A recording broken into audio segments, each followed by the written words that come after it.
നമസ്കാരം. കർണാടകത്തിലെ മുഖ്യമന്ത്രി തർക്കത്തിൽ വീണ്ടും ബ്രേക്ക്ഫാസ്റ്റ് നയതന്ത്രവുമായി കോൺഗ്രസ് നേതൃത്വം. ഇക്കുറി ഉപമുഖ്യമന്ത്രി DK ശിവകുമാറിന്റെ വസതിയിലാണ് പ്രാതൽ.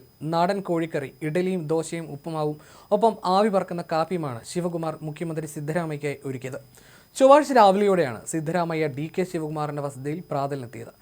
ആദ്യം ബംഗളൂരു റൂറൽ MP-യായ DK സുരേഷിന്റെ നേതൃത്വത്തിൽ പൂക്കുട കൈമാറിയും ഷാൾ അണിയിച്ചും സ്വീകരണം. പിന്നാലെ പ്രാതലിലേക്ക്. വീട്ടിലുണ്ടാക്കിയ വിഭവസമൃദ്ധമായ ഭക്ഷണത്തിനൊപ്പം ചൂടേറിയ ചർച്ചയും കാപ്പിയും. കഴിഞ്ഞ ദിവസമാണ് കൂടിക്കാഴ്ച സംബന്ധിച്ച വിവരങ്ങൾ വെളിപ്പെടുത്തി DK സാമൂഹ്യ മാധ്യമമായ X-ൽ കുറിപ്പ് പങ്കുവച്ചത്.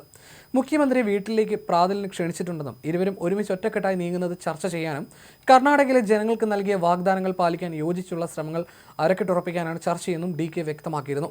ശനിയാഴ്ച സിദ്ധരാമയ്യയുടെ ക്ഷണം സ്വീകരിച്ച് DK അദ്ദേഹത്തിന്റെ വസതിയിൽ പ്രാതലിനെത്തിയിരുന്നു. തുടർന്ന് അധികാര തർക്കത്തിൽ വിട്ടുവീഴ്ച ഉണ്ടാവുമെന്ന സന്ദേശം നൽകി ഇരുവരും ഒന്നിച്ച് വാർത്താ സമ്മേളനം നടത്തുകയും ചെയ്തു.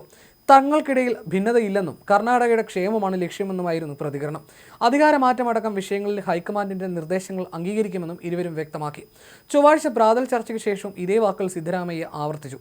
തങ്ങൾ ഇരുവർക്കുമിടയിൽ ഭിന്നതയില്ലെന്നും ഹൈക്കമാൻഡ് തീരുമാനിച്ച് നിർദ്ദേശിക്കുന്നത് അനുസരിക്കുമെന്ന് സിദ്ധരാമയ്യ പറഞ്ഞു.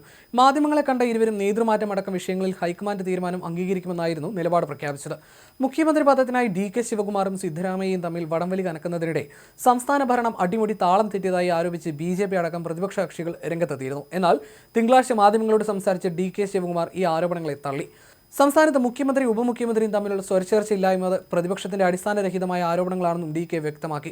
ഇരുവരും തമ്മിലുള്ള അധികാര വടംവലി തലവേദനയായതോടെയാണ് വിഷയത്തിൽ ദേശീയ നേതൃത്വം ഇടപെട്ടത്. തുടർന്ന് ഹൈക്കമാൻഡ് നിർദ്ദേശം അനുസരിച്ചായിരുന്നു ശനിയാഴ്ച സിദ്ധരാമയ്യയുടെ വസതിയിലെ പ്രാതൽ ചർച്ച. 2028 തെരഞ്ഞെടുപ്പാണ് അജണ്ട എന്നതായിരുന്നു കൂടിക്കാഴ്ചയ്ക്ക് പിന്നാലെ സിദ്ധരാമയ്യയുടെ വിശദീകരണം. 2028 തെരഞ്ഞെടുപ്പായിരുന്നു ഞങ്ങളുടെ അജണ്ട.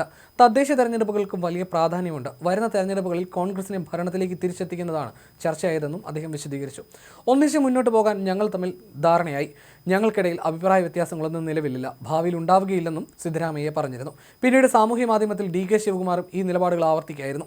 2023 തെരഞ്ഞെടുപ്പ് വിജയത്തിനു ശേഷം 2.5 വർഷം വീതം മുഖ്യമന്ത്രി സ്ഥാനം വീതം വെക്കാമെന്ന് തീരുമാനിച്ചിരുന്നു എന്നാണ് ശിവകുമാർ പക്ഷത്തിന്റെ വാദം. ഇക്കാര്യം സ്ഥിരീകരിക്കാൻ നേതൃത്വം തയ്യാറായിരുന്നില്ല.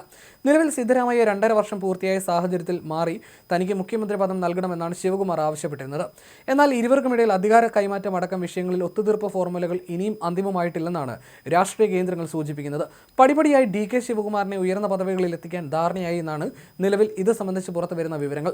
ചൊവ്വാഴ്ച പ്രാതൽ ചർച്ചയിലും ഇരു വിഭാഗത്തിന്റെയും നിർണായക ആവശ്യങ്ങൾ ചർച്ചയായതായിട്ടാണ് റിപ്പോർട്ടുകൾ.